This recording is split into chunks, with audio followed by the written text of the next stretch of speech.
کہا کہ اماں جی میں بڑی مشکل سے ٹائم نکال کے آتا ہوں، سورہ یاسین پڑھتا ہوں، کیا سورہ یاسین شریف سے آپ کو فائدہ نہیں پہنچتا؟ تو آپ نے فرمایا کہ جب تو سورہ یاسین شروع کرتا ہے تو انوارات و تجلیات کی اتنی بارش مجھ پہ میرے اوپر برستی ہے کہ میں تیرا چہرہ نہیں دیکھ سکتی۔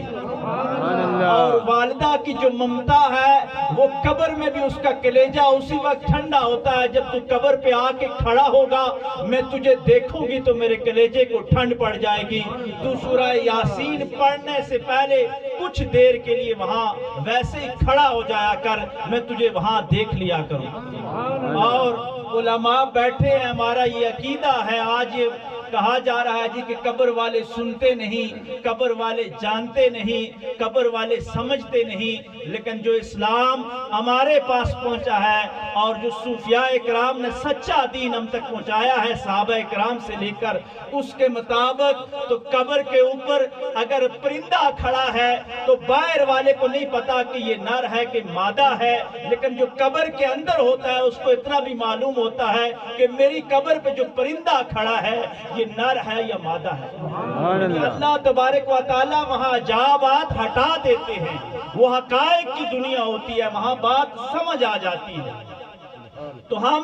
جتنا بھی ان کو سال ثواب کریں گے، تحفہ ان کو پیش کریں گے، تو اللہ تبارک و تعالی ان کے درجات کو بلند فرمائے گا۔ ہمارا تعلق جو کہ صوفیاء اکرام سے ہے، اور صوفیاء یہ فرماتے ہیں کہ جو دین کا نچوڑ ہے یہ اللہ تبارک و تعالی کے ذکر میں آتا ہے، کیونکہ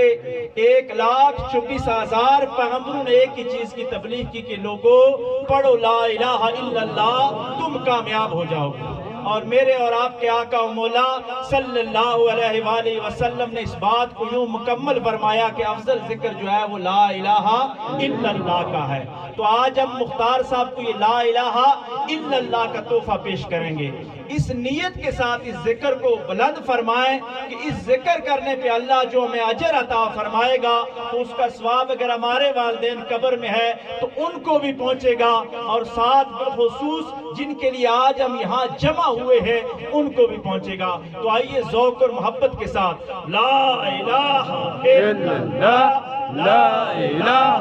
الا اللہ، لا الہ الا اللہ، لا الہ الا اللہ، لا الہ الا اللہ، لا الہ الا اللہ، لا الہ الا اللہ۔